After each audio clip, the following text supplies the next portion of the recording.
Okay, I might be a little early. I got about 4 minutes.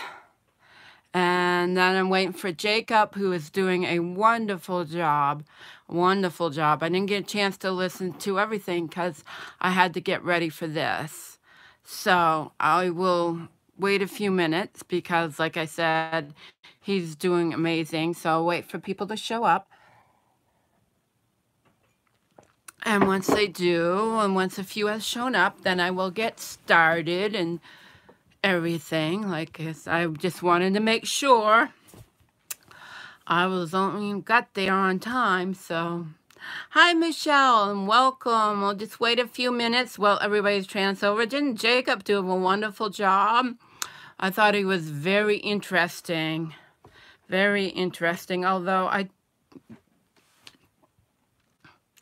So, let's see. I think my light looks a little bright. Let's dim that down. I don't usually like it too bright. Yeah, very interesting. Oh, and I just saw one of my little sprites go by. Little bright lights. So, I'll wait until right at 8, and then I will get going with everyone. So, welcome. Welcome, welcome. So I'm just kind of waiting for Jacob to finish up before I start. To be fair, I'll wait till 8 o'clock right on the dot. So I was like welcoming you all here. I've got about just a couple of minutes and it will be 8 on the dot. I'm really excited about this. I think this is going to be fun, and I have put some things together, and hopefully I could do it fairly smoothly without tripping over myself. So let's see. And okay.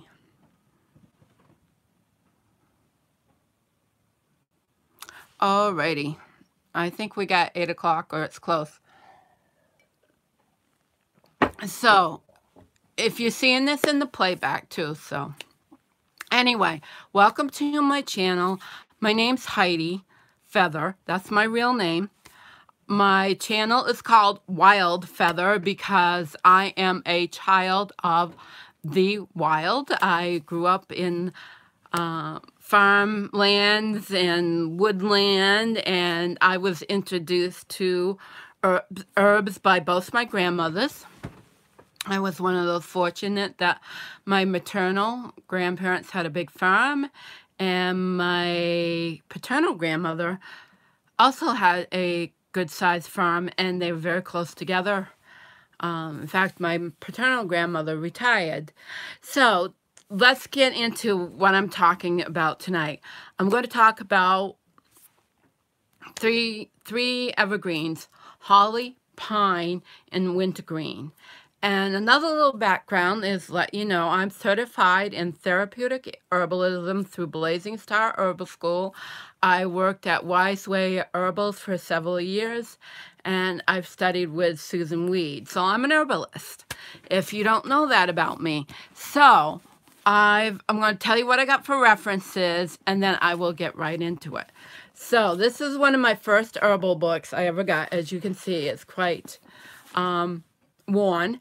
I'm not sure if it's still, it may not even be in print, but it has every herb that you could even think of. So there's like 500 herbs. 500 herbs in this book. So that's a great one. Plus, Tree Magic by Ellen Ever Hoffman. I believe she's a New Englander. I saw her at a Samhain gathering one time. And this is one of my favorites. As you can see, this is a little dog-eared too. Easton Central, because that's where I live. Medical Plants and Herbs. Medical Plants and Herbs. It's a Peterson Field Guide. So that's good. And I probably won't be able to keep up with the chat because I've got my tablet and used for some stuff I put together. And plus, I know we're all magical here. Cunningham's Encyclopedia of Magical Herbs. But I found in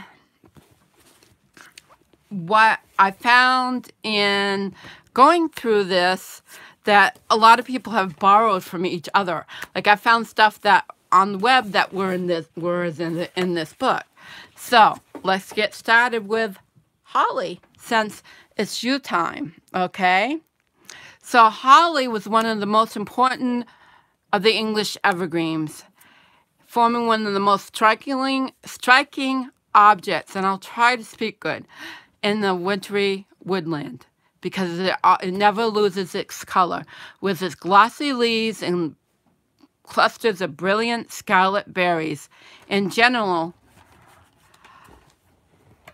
closely connected with the festivals of Christmas, having been from the early days gathered in great quantities for Yuletide decorations, both of the church and of the home. The old Christmas carols are full of allusions to holly. Christmastide comes in like a bride, with holly and ivy clad. Christmas decorations are said to be derived from a custom observed by the Romans of sending boughs accompanied by other gifts to their friends during the festivals of Saturnalia, a custom the earliest Christians adopted. In confirmation of his opinion, a subsequent edict of the Church of Baccarat has been quoted, forbidding Christians to decorate their houses at Christmas with green boughs at the same time as pagans. The centenarians commenced then about a week before Christmas. The origin has also been traced to Druids who decorated their huts with evergreens during winter as the abode for their spirits. In old church calendars, we find Christmas Eve marked as Templa Extramentor. That's Latin. I'm not good at Latin, but it means that the churches are decked. So they're like decked out. And the custom is deeply rooted in modern times as either pagan or early Christian days. An old legend declares that the holly first sprang up under the footsteps of Christ when he trod the earth, and its thorny leaves and scarlet berries, like drops of blood, have been thought symbolic of the Savior's suffering, for which reason the tree is called Christ's thorns. But it also has other names. It's perhaps in connection with these legends that the tree was called the holy tree. So in other words, holly is very close to holy. So it's a holy tree. Holy tree. Other popular names are Hulliver and Holm in Norfolk and Devon. And this one I'm talking about is from Greaves Herbal. That's Greaves, a modern herbal, which is not that modern anymore, is an old herbal that goes back a long time, and the whole edition is on the internet for everyone to look up. So if you ever have interest, there's all kinds. Holly, if planted near a house or farm, repelled poison and defended it from lightning and witchcraft. The flowers cause water to freeze, and that the wood, if thrown at any animal, even without touching it, has the properly. Some of these words are not right. Had the property of compelling the animal to return and lie down. So in other words, if you throw Hollywood at an animal, it will stop in its tracks, supposedly. All right, what else? See, what else do we have here?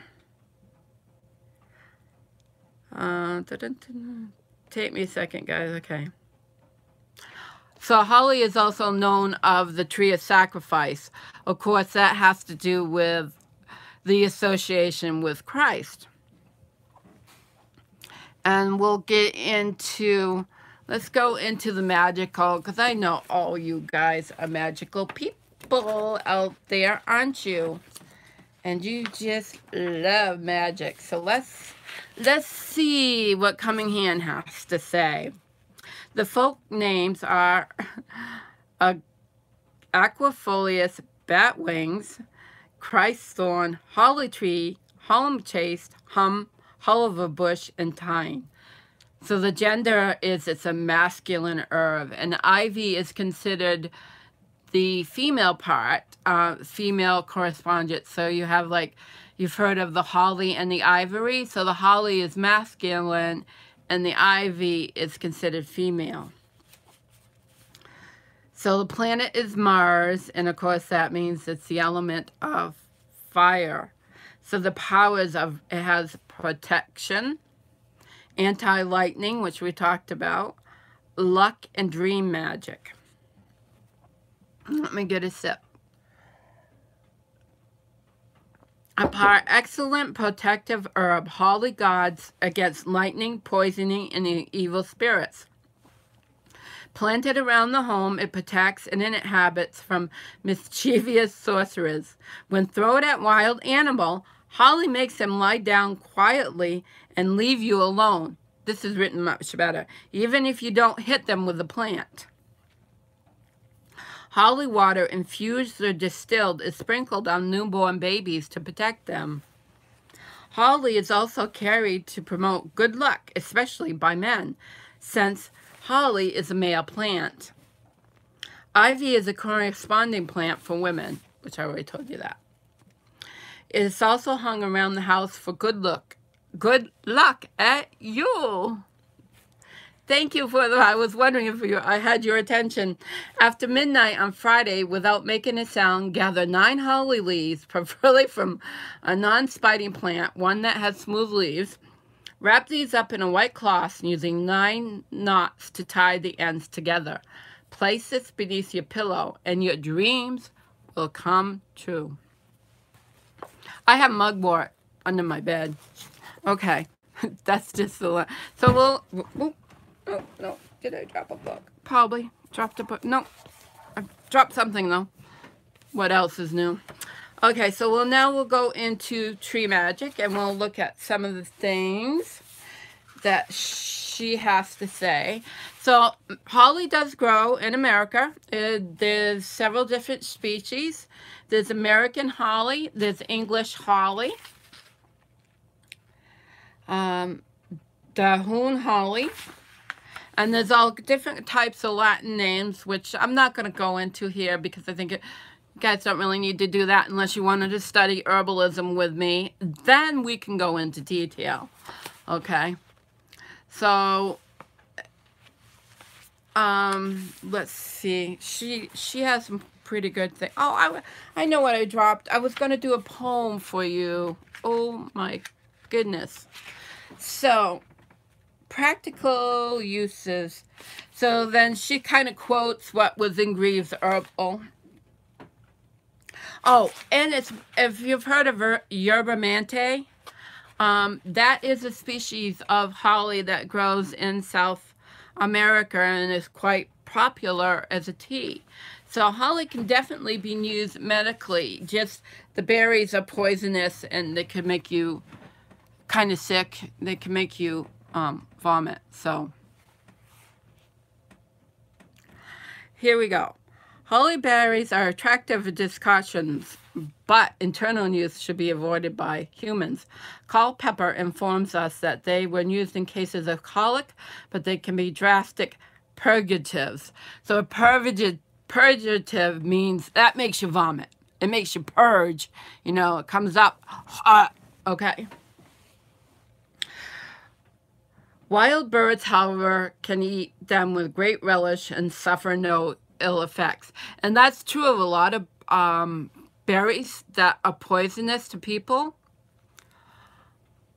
Birds can eat. And it's something about because they don't digest the seeds. We're apt to digest the seeds, but birds don't, and it just passes right through, so they don't get sick from most of that. So Yeah, I think it's Manta. It's okay. So, the hollies pull leaves by winter fodder for deer, and the young stems have been dried and used as cow fodder. A stick of holly placed in a rabbit hutch acts as a tonic and appetite stimulant. Well, that would have been good enough to know. Excuse me. Holly has a very fine white wood that in the past was used for inlays and fine ornamental carving. Its even grain makes it valuable for detailed woodwork. Walking sticks and riding crops were often made of this wood. The holly tree is considered masculine, and we've said that, and provided for wood for ancient Celts to make spear shafts. That's cool, huh? English holly is a traditional herb of great repute. Holly leaves are either fresh or dried. They are collected in May or June at midday during dry weather. The infusion is given for cataract, pleurisy, smallpox, intermittent fevers, and rheumatism. Their action is slightly diuretic to the kidneys and dilating to the arteries. The infusion produces sweating, and thus it benefits fevers and rheumatism. In the Black Forest of Germany, holly leaves were used as a substitute for tea. Holly berries are aromatic and purgative, which we've already talked about. An internal use should probably be avoided by the inexperienced layperson. They can be dried and powdered and then used externally to stop bleeding. Culpeper recommends external formations of the bark and leaves for broken bones and dislocated joints. A flower essence holly is recommended for anger, envy, and jealousy and suspicion. Is the antidote for hatred. In the words of Dr. Bach, holly protects us from everything that is not universal love. He suggests using holly when no other remedy was apparent. Seeking lack of love is the ultimate foundation of any negativity and an emotional state. People who need holly are active, intensive individuals who are filled with insecurities, aggression, suspicion, envy, and anger. On the positive side, they are beings of unconditional love who give to the world with expecting anything in return. These people continue to be loving, tolerant, and happy even after succeeding great losses, and they enjoy seeing others succeed in life. So, English holly is also used as homeopathy for intermittent fevers, eye symptoms, pain in the spleen, and magical uses, which is pretty much holly, a tree of Saturn and Mars, and the element of fire is sacred to Lug, the Celtic god of light, and Habana, goddess of plenty. It is one of the 9 sacred woods used in ritual fires. The 9 are oak, pine, holly, hazel, juniper, cedar, poplar, apple, and ash. A 7th century portion of the ancient Irish law, the Gris Gal Black, lists the 7 noble sacred trees of the grove as birch, alder, willow, oak, holly, hazel, and apple. Holly is a tree of protection, often used as anti-lighting charm, planted around the house. It's against poison for evil spirits, evil sorcerers, and it can even repel dangerous wild animals. An infusion of holly can be sprinkled on newborns, babies. See, they borrowed from Greece. Gather 9 holly leaves. Yeah, that was in Greece too. For the ancient Celts, the year was divided in half, ruled by the Summer Lord and the Winter Lord, respectively. The Oak King and the Holly King, right? The Green Knight, an immortal giant armed with a holly club, battles with a hero Ku Klux Klan as they attempt to behead each other on an alternate New Year's, midsummer and winter. This tradition is a version of the yearly struggle between the Lord of Winter and the Lord of Summer. At the fall equinox, the green man, or Lord of Summer, yields to the horn god, or the Lord of Winter. The Lord of Summer rules when the warm earth is covered with leaves, flowers, grasses, and grain. The Winter Lord governs in the cold of the year when only meat is available as food. At the spring equinox, the horn god of the hunt must once again give way to the green man. Traditional societies often enact this ancient drama in form of a ritual combat. Holly is a warrior tree whose thorns defend him in the dark, cold of winter.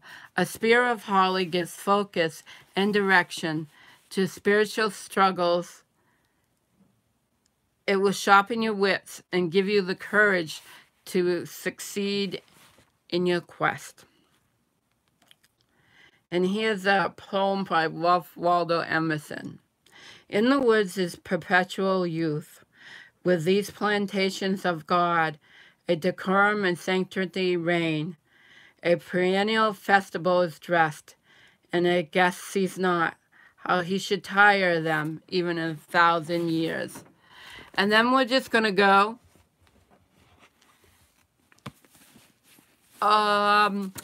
There are most herbs, I just happened to see that, most herbs have their counterpart across the world. There are a lot of species and subspecies that are very similar. And let me see, I think it was this book that told me, yes.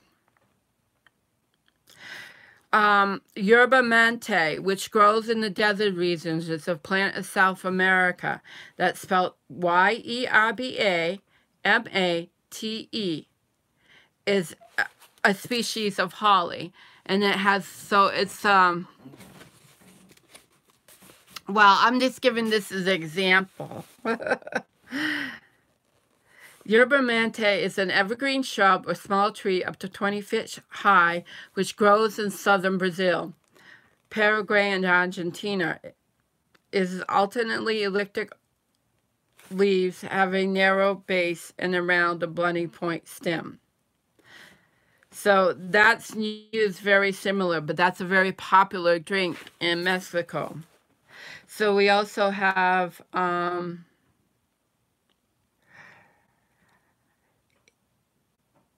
there is a holly, it's called Indian, this is called Ilex vomitoria. And that grows from Florida to Texas and north into Virginia and Arkansas. So there's a lot of holly species.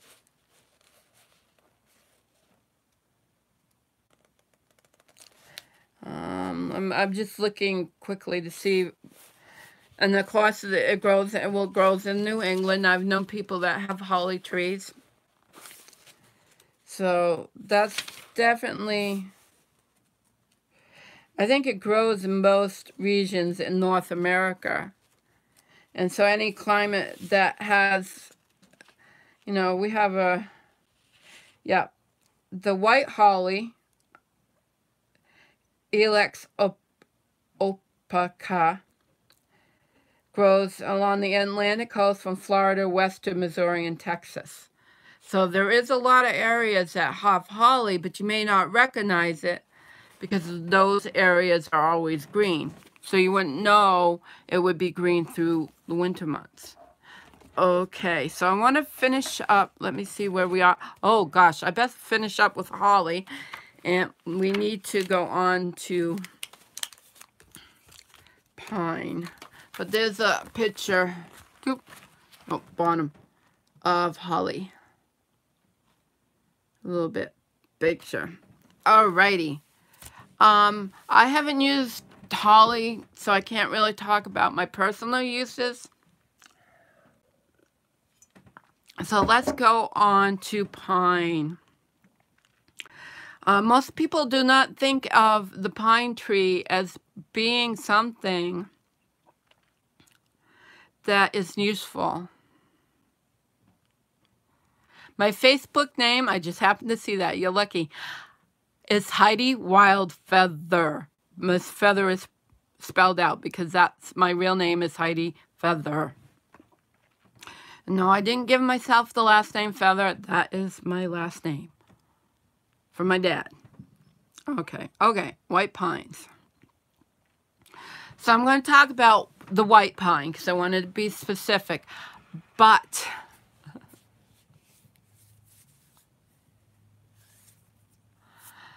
oh, geez. Pine. I love pine. Okay, so getting back so I don't get off track here, so I don't go squirrel. But I'm going to talk about white pine because that's what I'm used to where I live. But pines include a huge family, and I believe pines grow just about everywhere in the world. They're very popular. Oh, Tina, that's awful. Oh, I just love pine. So, let's see.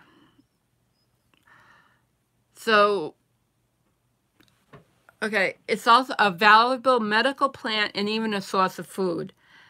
This tree has a long history of applications for all manners of physical ills. The inner bark, and it's true. I know herbalists speak about, my mentors speak about pine as being a really wonderful. The inner bark, resin, needles, and roots all have specific health purposes. The Iroquois and Micmac tribes used it as a panacea, finding its inner bark and resins to be a healing wonder for coughs, bronchitis, laryngitis, and congestions. When Europeans first arrived in America, they followed the wisdom of the natives and drank tea made with eastern white pine to ward off disease. The needles of the pine are very rich and high in vitamin C. So we should be drinking pine needle tea to get our vitamin C. So we don't need citrus in this area.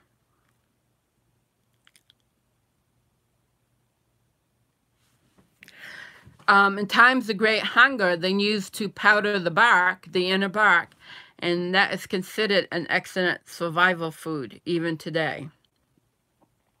It was called famine bread. New shoots of white pine can be peeled and candied. Boiled them until tender in water. So the white pine, the eastern white pine, is very widespread, but like I said, pine is across the board. It grows all over the world. There's different kinds of pines. So a lot of them are very interchangeable, but you do have to read up on which one. But the eastern pine is found along the eastern seaboard from New Brunswick to New Georgia, east to the Great Lakes region and Appalachians. You don't need to cultivate it. It's the tallest tree in the northeast. They can reach to 180 feet. And on a side note, this is something I know myself, the old growth pines were cut, just there's only a few stands left in the northeast. There's one not too far from where I live. But when these settlers came, they kind of murdered the woods around here, and all the trees were cut down. So these trees are huge, and they were put into ship's masts because they were so tall. They were perfect for shipbuilding. So a lot of the eastern seaboard was of all the beautiful old growths. They were as impressive, almost as impressive as the western red. The western sequoias. They were that impressive, but they all were cut down. So we don't have the ancient white pines. And also the Iroquois, they're the Iroquois that are the New York State. They were warring, and they weren't getting along. And so they decided to to lay down their weapons of war. And that choice was to bury the weapons of war beneath the Tree of Peace. And the Tree of Peace to the Iroquois Confederacy is the eastern white pine, because that's where they buried their weapons of war. So they wouldn't war together anymore. And so the Finger Lakes is a region of the main region of the Iroquois. It's a beautiful area too. The needles can be collected anytime they are green, which is pretty much all year round. In the fall, they do lose some needles. Some turn yellow in fall, while others stay green and intact.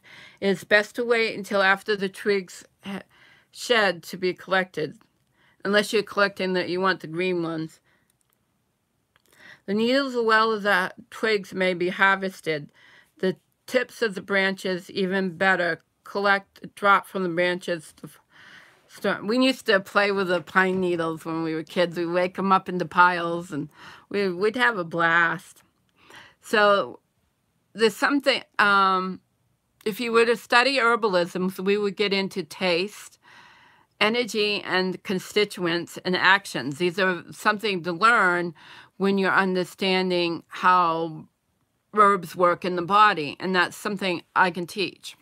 So anyway, the taste is slightly sweet, slightly bitter, and sour. So you would imagine with the vitamin C, that would have that little bit, that ascorbic acid, I think it is, that would have that sour taste. It's expectorant, circulatory stimulant, mild diuretic, pectoral immune stimulant. Oh, I know. I just want to go out and smell some. So the constituents, that means what's it made of. Vitamin C. Many different types of needles have essential oils, including turpentines, monopenes, resin, starch, and more. So turpentine, now this is something I was told, and I haven't really looked into it, but I believe my sources.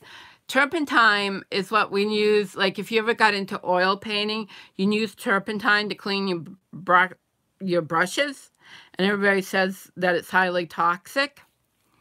But actually, real turpentine, when made properly and used in small amounts, is a wonderfully medical. It's a really wonderful. So it's really good for the lungs. Obviously, with the vitamin C in it, it would be, so it would impact the adrenals as well as tissues in the body.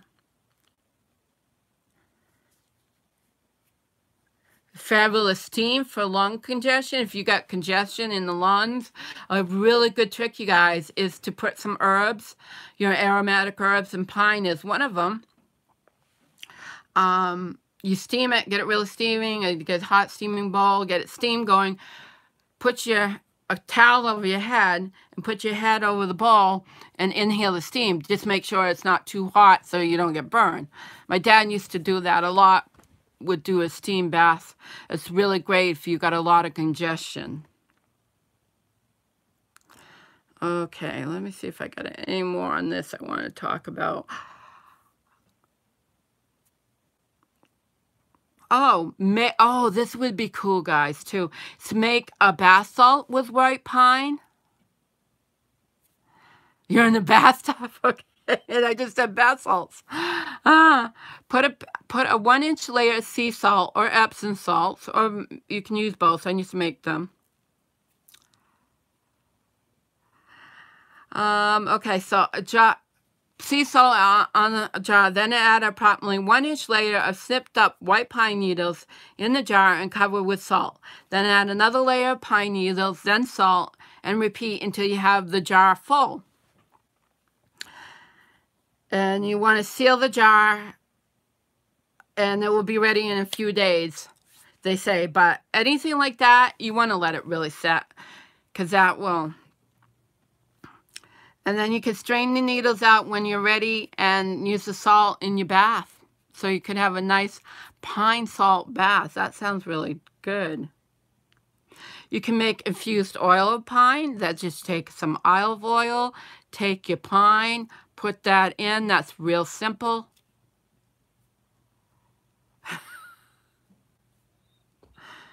Um, you make a tea with it. On the herbalist I work for, she made a woodlands tea. It was really good. Oh my God, it was really good. And yep, you connect, because she put hemlock needles, but everybody would say, oh, it's poison, right? No, not poison. A hemlock pine, not poison. Okay, okay. Okay, Susan Weed. We'll talk. Let's see what time I'm at. Okay. If you live in any temperate region of the world, sea level or high in the mountains, some type of pine is growing near you. But wherever you live, north to south, east or west, as long as it isn't in the tropics, you will find pine trees. And since they are evergreen, obviously we can find them in the wintertime. Pines are useful and diverse for medicine, food, we talked about that. Caulking boat seams, then use the pine tar. Excuse me. I talked about that.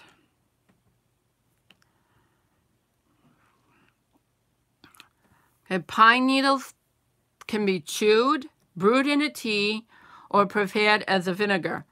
That's another really good way to make things. Oh, they would go good in fire cider. Oh, wow. Yeah. So adding the pine needles to your fire cider. Sometime I'll talk about making fire cider and the controversy on fire cider, if you guys want to know about that.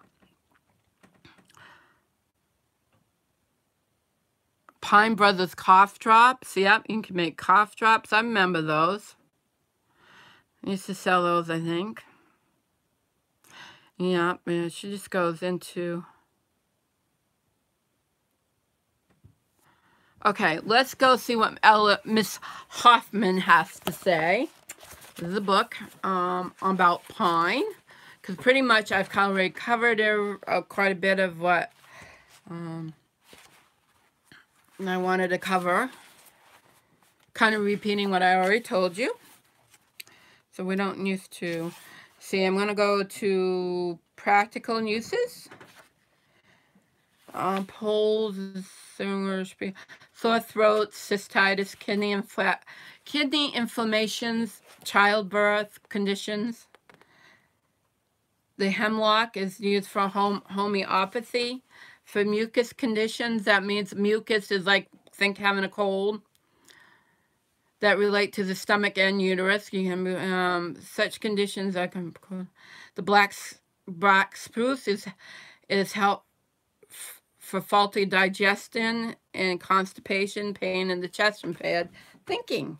So pine is quite a wonderful. We talked about the vitamin C. The pine needles are loaded with vitamin C. The resin from balsam fir is beneficial for wounds and works as a ligament for sore muscles and arthritis pains. Dr. Bach recommends pine flower, especially for those who are filled with self-reproach, guilt, and despondency. It is good for people who tend to blame themselves for mistakes they own and those of others, and for those who spend inordinate amounts of time attempting to improve themselves. When ill, they blame themselves for failing their friends and family, and guilt robs them of their joy in life. Some individuals are willing to sink into despair. So the pine flower would be, essence would be amazing for that. And flower essences are very easy to make. I've made some myself. Although I always do my own take on it. Let's see what shows. Turpentine and volatile oils and residues left from the distillation of turpentines from pine trees and used homeopathically. Yep, we talked about that for chronic bronchitis, the upper respiratory tract. That's one thing I wanted to do. Okay, I'm getting off. We talked about that. So we'll go into magical uses then. In the world of magic, pine is valued for association with fertility, purification, and immortality. It is known as the tree of Mars, and it represents the elements of earth and air. Its associated deities are Sibyl, Venus, Attis, Pan, Dionysus, Poseidon, Astarte, and Sylvanus. The spirit of the forest is recognized in many places throughout the world as a being who dwells in the pines. The oldest and most garnered of the trees is likely home for this spirit, and such a tree is known as King of the Forest or Grandmother Tree.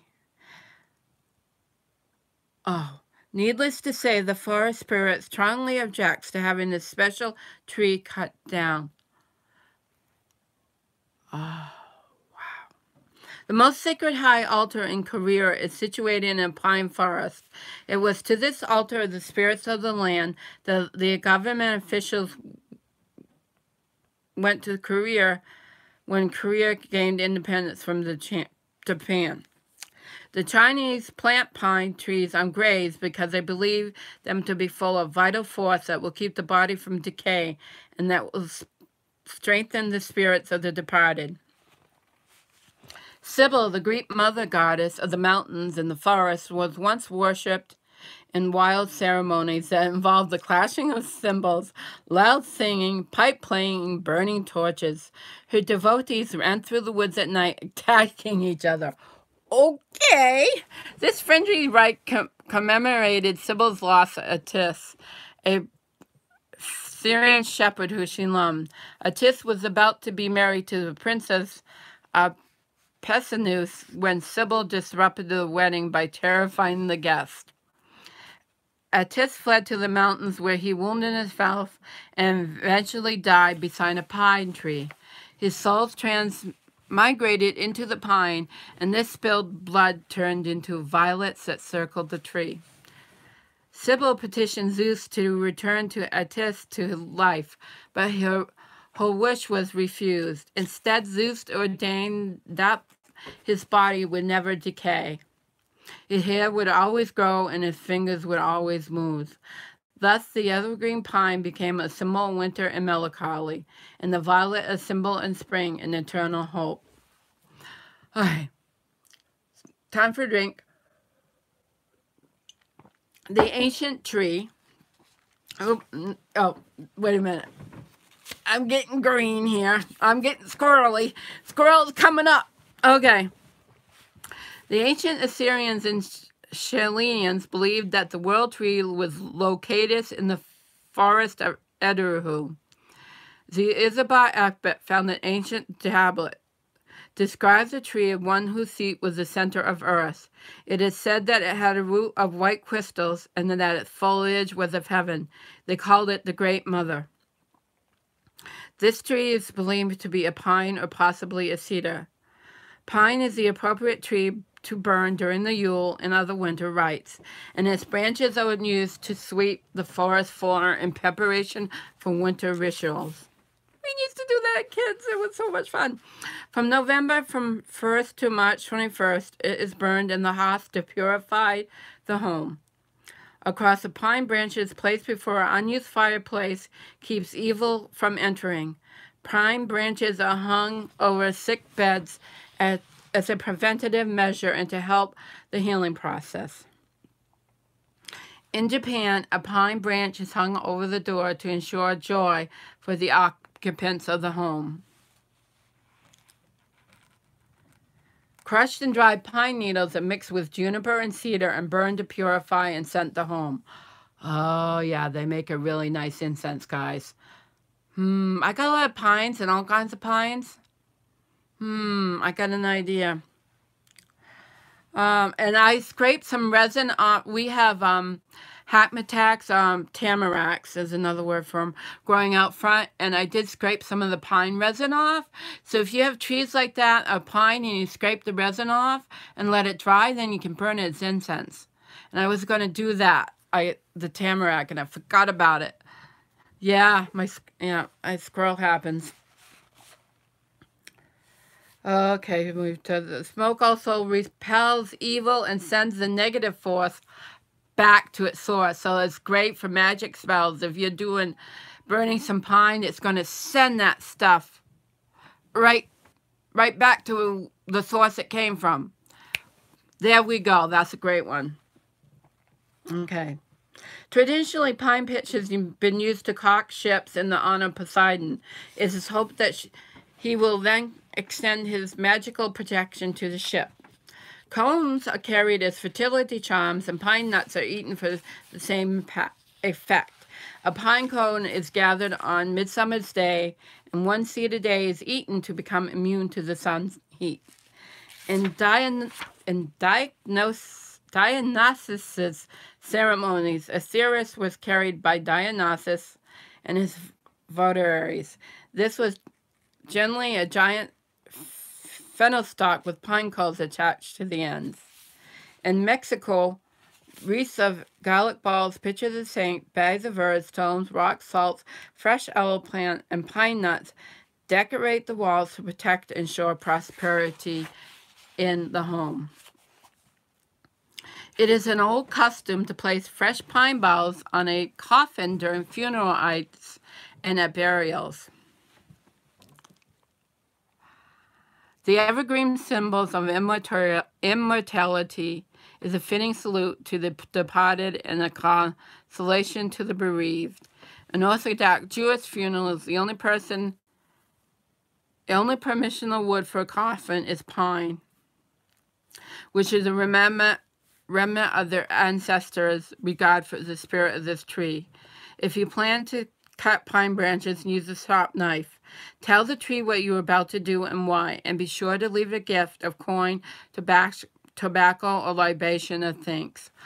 For me, sometimes when I'm leaving something as a gift for a plant, I'll pull a piece of my hair, and that's considered a good offering. And it makes me think about a pine box. My grandfather wanted to be buried in a pine box out by his horses where the pines grow. And it's funny, we were talking about, you guys, you're welcome. We were talking about, when I was reading about grandmother pine. And there's this huge pine with all these many branches that grows out on what used to be my grandparents' property. It's my cousin's now. And it's a huge pasture, used to be. And I love this pine. And I always called it grandmother pine because that's what it reminded me of.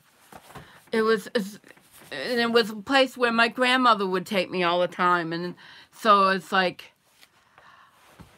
that's friggin' amazing that I actually did that. Not intuitively, I knew.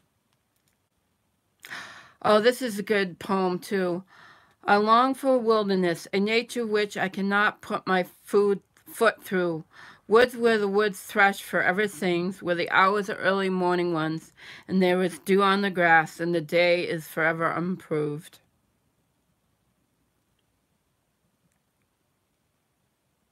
Okay, so I think we pretty much covered pine, and I got about 15 minutes left, and I will go into wintergreen. Wintergreen I can talk about pretty much without looking at anything. It's one of those special herbs to me. I'm just reading the chat.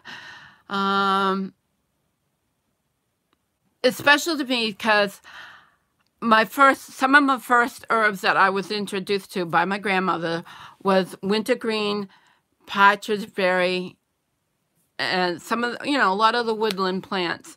So that, I remember eating the berries of the wintergreen, and she'd say, yeah, take a piece, Heidi, and chew on it. And you could taste the taste of wintergreen, So wintergreen is really special to me because that way, it's one of my first herbs that I learned about. But wintergreen is another one. These plants that stay green throughout the year are really good for colds and stuff. They have that they either have the high vitamin C or they have the menthol in them. The resin, you know, that's really good. Let me see. I'm looking through my tablet here to find Wintergreen. Okay, here we go. That's what I wanted. It's anti-inflammatory. So anything that's anti-inflammatory is good for you in the wintertime. It's used as a pain reliever. It has methyl salicylate, which is very similar to aspirin. And that's something I teach about when I teach herbs. I teach about the association of medicines that we are very familiar with, but all of them have a basis in herbs. All of them have based on herbal knowledge. That's where your pharmaceuticals started from. So that's something I can really get into. So the oil of wintergreen are used in topical pain relievers and muscles and rheumatoid pain. Now, doesn't that sound like when we talked about the holly? Remember that it said, yes, very much so. Aspirin is willow bark, and that's something I can get into when I set up my series for herbalism, which I've done before, but I think I got an audience now. So so you know, notice all these evergreen herbs, they have a lot in common. They can work together synergistically to help you through these winter months when we get all these aches and pains and the cold and the rheumatoid types pain. So it's amazing. So wintergreen was used internally to treat chronic mucus. I got to get going. Regulate hormones. Oh, that's a good idea. Might just need that. Well, arthritis and rheumatoid, there's more than one thing between arthritis and rheumatism. Rheumatism is more of a anti-inflammatory type disease, where arthritis, there's a bone, which is bone growth, which is osteoarthritis. So there is a difference. See, I'm getting squirrely now. Getting toward the end, I'm getting squirrely. So it's also a good antibacterial. It's commonly used to adjust flavor in candies and chewing gums. It was used, you know, headaches, inflammation, skin diseases, sore throats. Alrighty, wintergreen oil production is not used that much because of the synthetic replacement, which is probably good because we have a lot of herbs that are over harvested. So that was from Henry. Okay, what else can I tell you?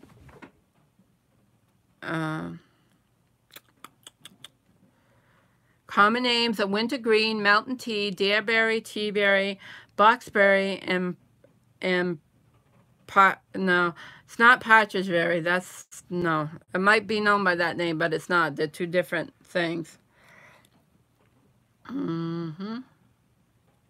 The plant is a native of the United States, growing from Maine to Florida and westward to Pennsylvania and Kentucky, in cool, damp woods, sandy soils on mountains, flowering from June to October. The leaves are medical, yet the whole plant may be used. The leaves have a particular fragrance. You know, that green, I just love the smell of that. Okay. The leaves contain glucose, chlorophyll, gum, tannic acid. It makes it, tannic acid means it's good, could be a good dye plant. Okay, you won't need to know. It's a stimulant, aromatic, and astringent properties. It is used in an infusion as an astringent for chronic mucus, as a diuretic. A diuretic makes you pee. Zememagog, which is helps, an ememnagog helps push the flow of the, uterus.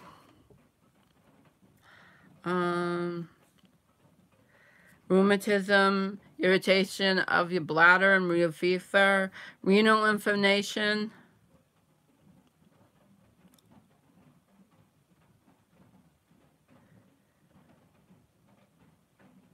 All right, that's all I got there on Wintergreen. And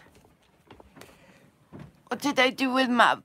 Let's see, we'll get into the see what it's in this book. See, you guys, all you magical people, if I don't know, I think, yeah, what's the name? Jennifer has spoken about coming here as it's like a magical herbal. It's raining here in the New Hampshire too, so you might want to get that. Let's see what they have to say about the magical properties of Wintergreen. Wintergreen is considered feminine, and the planet is moon, and it's the element of water. It is protection, healing, and hex breaking. I'm seeing a similarity too with the magical uses. And Wintergreen is placed in children's pillows to protect them and grant them good fortune throughout their lives. When sprinkled in home, it removes hexes and curses, especially when mixed with mint. Wintergreen is also utilized in healing spells and when fresh sprigs are placed on the altar. They call good spirits to witness and aid in your magic. Yay, they aid in your magic. Well, guys, I'm going to start to wrap up.